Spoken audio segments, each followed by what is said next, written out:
Ya, assalamualaikum warahmatullahi wabarakatuh. Ketemu lagi. Kali ini kita masuk ke materi IC DC-DC, IC SMPS penghasil tegangan 3 VALW dan 5 VALW. Nah, di monitor ada PU RT8223M.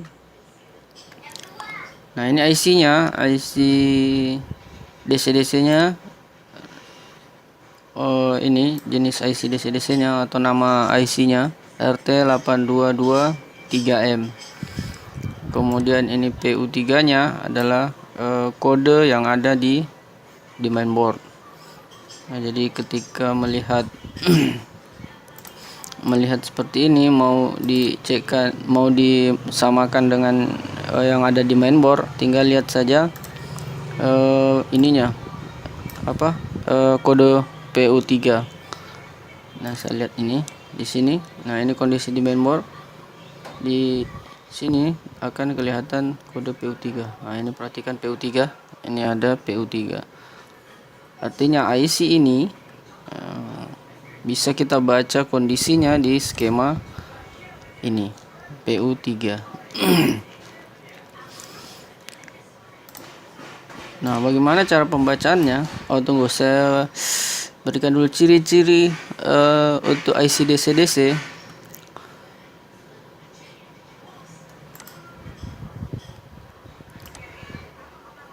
Nah, ini ciri-cirinya.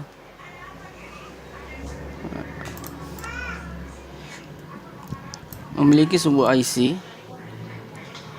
didampingi oleh 2 buah MOSFET di kiri kanannya. Ini yang bagian atas ini yang terhubung dengan V-in atau tegangan 19 volt ini. Ini yang terhubung dengan 19 volt ini namanya upper feed. Begitu juga yang di sebelah sini. Ini juga upper feed, dan yang terhubung ke ground, ini groundnya, ini namanya lower feed, sama dengan ini juga lower feed.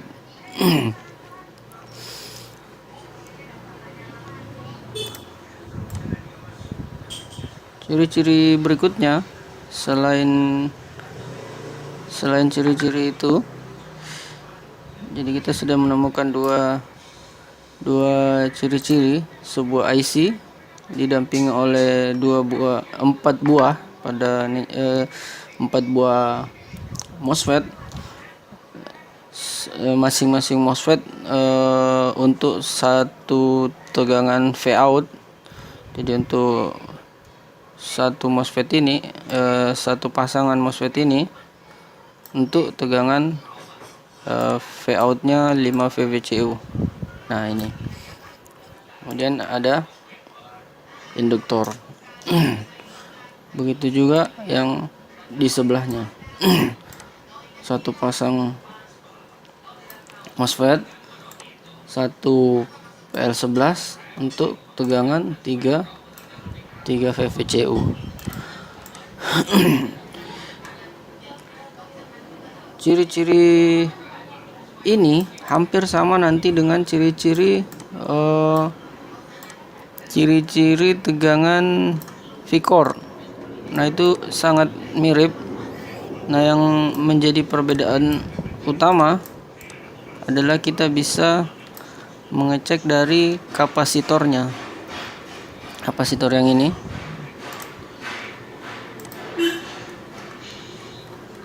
Nah, kapasitor yang ini terlalu besar.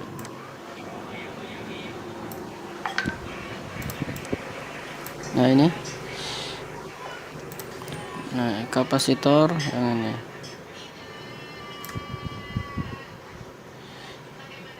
Di sini PC 177 dengan 220 mikro, ada ya, kadang terpakai sampai 330 mikro. Nah, cuman perbedaannya ada di sini 6,3. Di IC V-core nanti dia memiliki hanya 2,3 volt. Nah, untuk IC DC-DC atau untuk blok DC-DC dia menggunakan 6,3 volt. Gitu juga untuk di seberangnya. Di seberangnya mana yang di seberangnya? Nah, ini dia menggunakan kapasitor dengan kemampuan menahan hambatan sampai 6,3 volt. Kemudian apalagi yang bisa dijadikan ciri-ciri, kenapa ini harus diketahui? Karena di mainboard seri baru sekarang sebagian besar itu sudah tidak memiliki kode-kode seperti ini. Jadi hampir kita menggunakan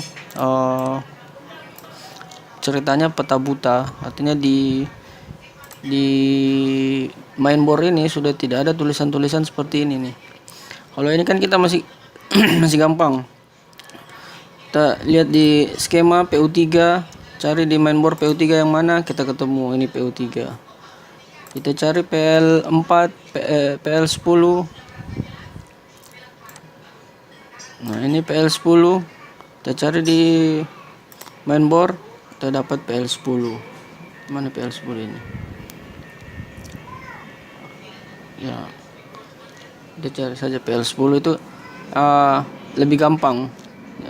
Jadi jika mau melakukan trace jalur itu kesulitannya agak lebih kecil dibanding yang seri sekarang jika tidak menghafal ciri-ciri ini. Jadi itu harus dihafalkan untuk memudahkan kita melakukan pengecekan di seri-seri baru motherboard laptop seri sekarang. Selanjutnya oke, sudah ciri-cirinya. Satu IC didamping oleh masing-masing 2 MOSFET untuk masing-masing keluaran Vout-nya.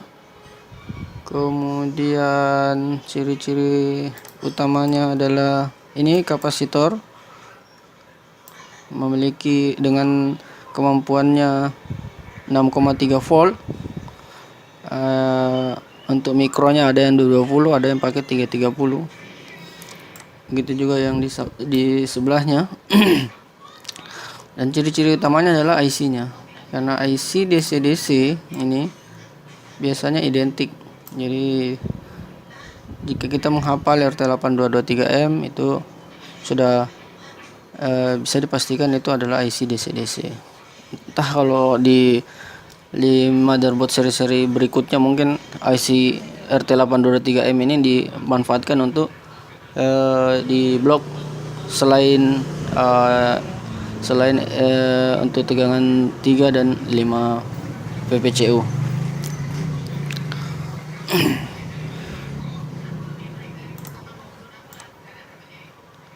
Nah, yang pertama-tama harus diketahui, diukur ketika ceritanya begini. Andai kata kita menemukan kasus tegangan 3 VPCU dan tegangan 5 VPCU ini tidak keluar, yang harus dilakukan itu apa? Seperti itu ceritanya, intinya seperti itu. Yang harus dilakukan adalah mengukur tegangan di kaki PU3 ini. Kaki PU3 ini memiliki 24 kaki. Nah, ada titik-titik tertentu, tidak semua kaki itu mesti diukur, hanya beberapa kaki saja untuk dijadikan patokan bahwa IC ini sudah bekerja atau belum bekerja. Oke, kita mulai dari tegangan V-in. Seperti biasa, tegangan V-in jadi patokan. Ini V-in 19 volt. Masih ingat sumbernya dari feed ADP. Setelah melewati feed ADP, keluarlah tegangan V-in ini.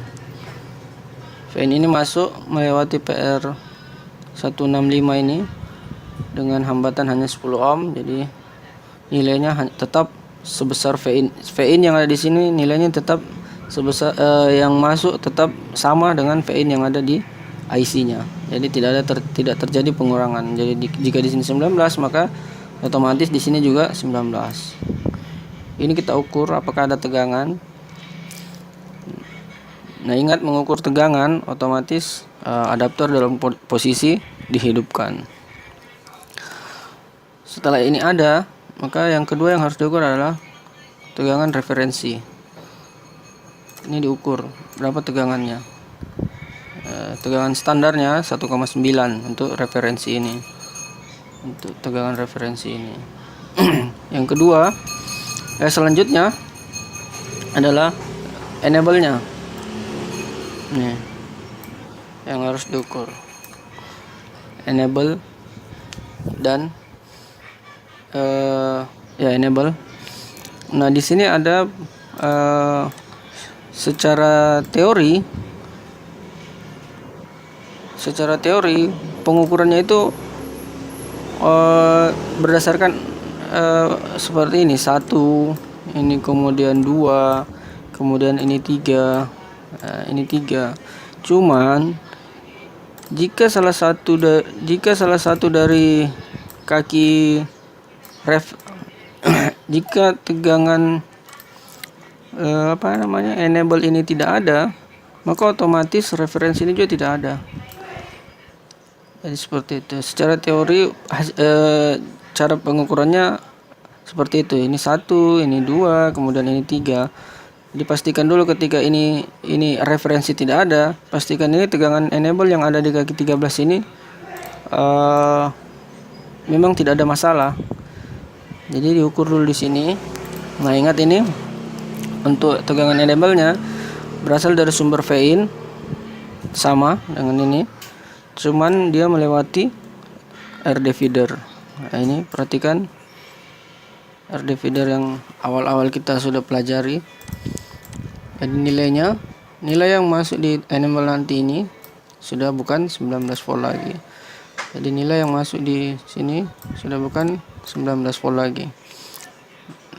Lakukan perhitungan dengan aplikasi. Ini R1-nya dan ini R2-nya. Nah, itulah nilai tegangan yang ada di sini.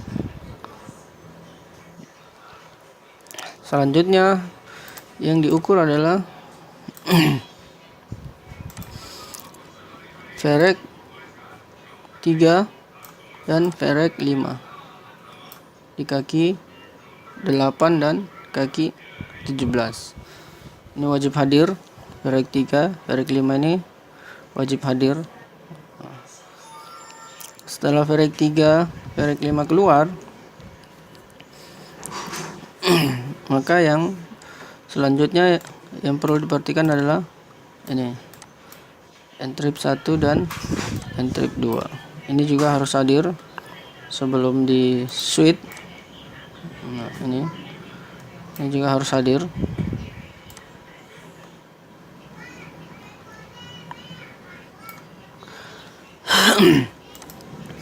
N-trip 1 dan N-trip 2. Jika semua tegangan ini sudah hadir, maka keluarlah tegangan Vout.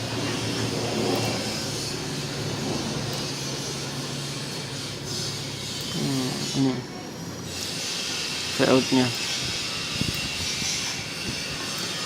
Jadi ada dua tegangan Vout yang akan keluar, yaitu Vout di kaki 24 dan Vout di kaki 7.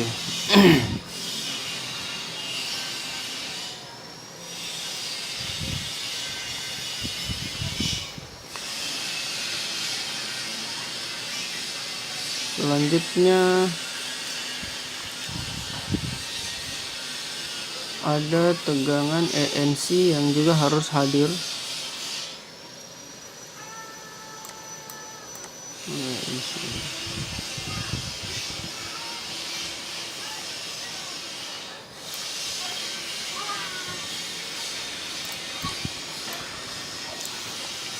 Nah, ini ANC juga harus ada. Setelah N-trip ini ANC keluar, baru Vout. Jadi ada yang kelewatan tadi. Nah, itu urutan-urutan yang harus dilewati untuk meyakinkan bahwa IC ini sudah bekerja. Nah, ketika semua tegangan sudah hadir ternyata Vout tidak keluar, nah, itu nanti harus dilakukan pengukuran lain setelah itu. Jadi yang penting di sini kita hanya ingin tahu dulu bagaimana cara mengetahui IC ini sudah bekerja, IC ini dalam kondisi masih baik atau bermasalah. Akhir dari semua pengukuran ini adalah di pegut. Nah, akhir dari semua pengukuran itu adalah di kaki 23 pegut. Artinya di sini pegut ini memberitahukan menginformasikan bahwa IC ini jika tegangan pegut ini sudah keluar bahwa maka bisa dipastikan IC ini dalam kondisi baik. Jadi kalau pegut ini belum keluar, maka kemungkinan besar masih ada masalah di bagian-bagian lain dari IC ini atau yang berhubungan dengan IC ini. Seperti mungkin tegangan yang akan dialirinya seperti di ke 5 VPCU atau 3 VPCU. Oke, kita lanjut ke video berikutnya.